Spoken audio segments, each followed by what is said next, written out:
नमस्कार विद्यार्थियों, मैं सुषमा कुमारी पांडे इस वीडियो के माध्यम से आप सभी को कक्षा 9वीं के स्पर्श पाठ्य पुस्तक के गद्य भाग से पाठ दुख का अधिकार के बारे में बताने जा रही हूँ।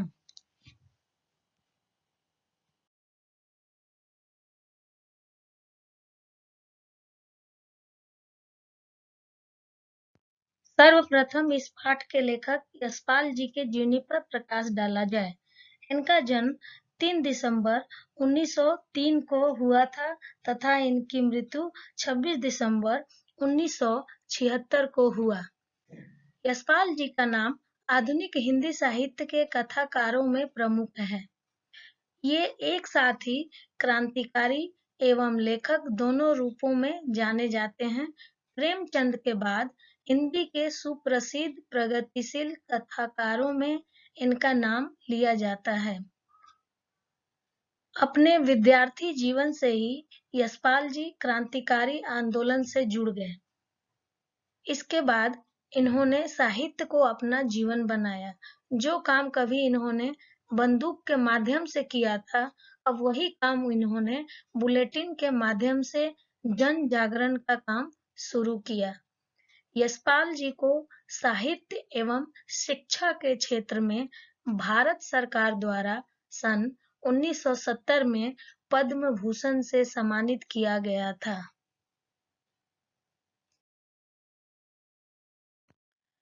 तो विद्यार्थियों, लेखक के जीवनी के बाद अब आपको हम पाठ का सार समझाते हैं।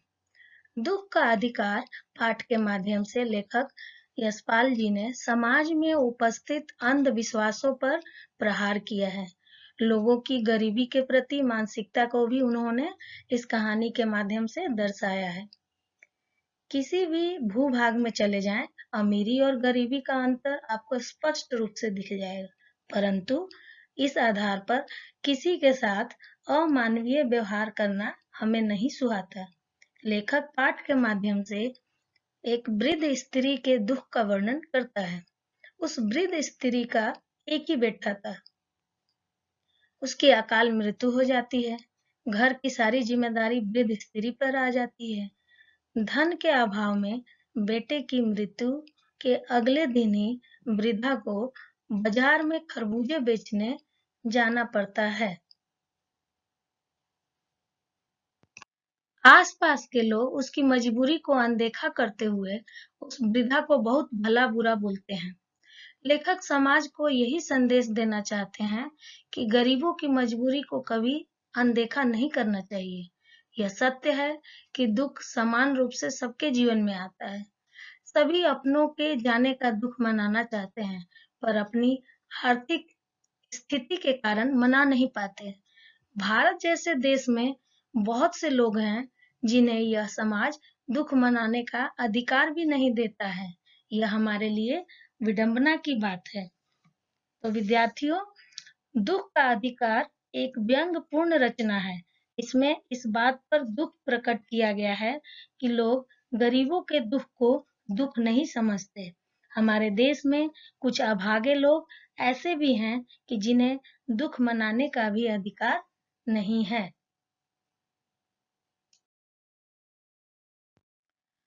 तो आइए विद्यार्थियों, अब हम इस गद्य के गद्यात्मक सौंदर्य को समझें। पहला व्यंग्य है, जिंदा आदमी नंगा भी रह सकता है, परंतु मुर्दे को नंगा कैसे विदा किया जाए। दूसरा है, कल जिसका बेटा चल बसा, आज वह बाजार में सौदा बेचने चली है, हाय रे पत्थर दिल। तीसरा है, शोक करने गम मनाने के लिए भी सहूलियत चाहिए और दुखी होने का भी एक अधिकार होता है। जैसे व्यंग पाठ में सम्मिलित कर लेखक ने पाठ के सौंदर्य को और भी बढ़ा दिया है। गद्यात्मक सौंदर्य के रूप में शब्द युग्म भी है, जिसमें आता है बेटा बेटी, छन्नी ककना, ध्वनि चवन्नी, पास पड़ोस, झारना फूकना, मुंह अंधेरे जैसे शब्द युग्म पाठ के गद्यात्मक सौंदर्य में वृद्धि कर रहे हैं। गद्यात्मक सौंदर्य के रूप में शब्द आवृत्ति भी हैं जो कि इस पाठ में आए हैं। तो वो हैं फफक फफक कर, बिलख बिलख कर, तड़प तड़प कर, लिपट लिपट कर।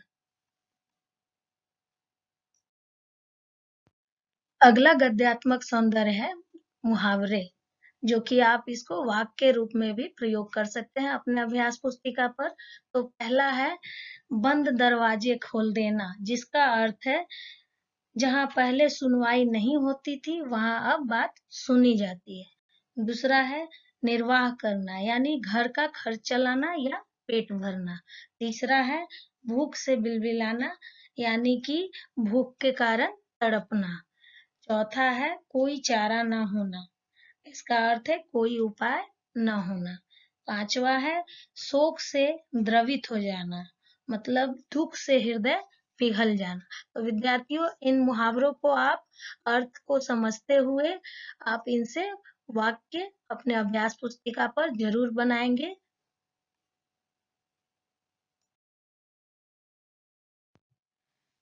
तो विद्यार्थियों, अब आई प्रश्न उत्तर की बारी।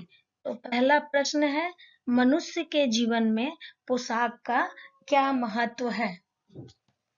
पहला प्रश्न का उत्तर मैं समझाते हुए आपको बता रही हूँ। इसका उत्तर है मनुष्य की पहचान उसकी पोशाक से होती है। यह पोशाक ही मनुष्य को समाज में अधिकार दिलाती है, उसका दर्जा निश्चित करता है, जीवन के बंद दरवाजे खोल देता है। यदि हम समाज की निचली श्रेणियों की अनुभूति को समझना चाहते हैं, तो ऐसी स्थिति में हमारी पोशाक हमारे लिए बंधन और अड़चन बन जाती है। जिस प्रकार वायु की लहरें कटी हुई पतंग को सहसा भूमि पर नहीं गिर जाने देती, उसी तरह परिस्थितियों में हमारी पोशाक हमें झुक सकने में रोके रखती है।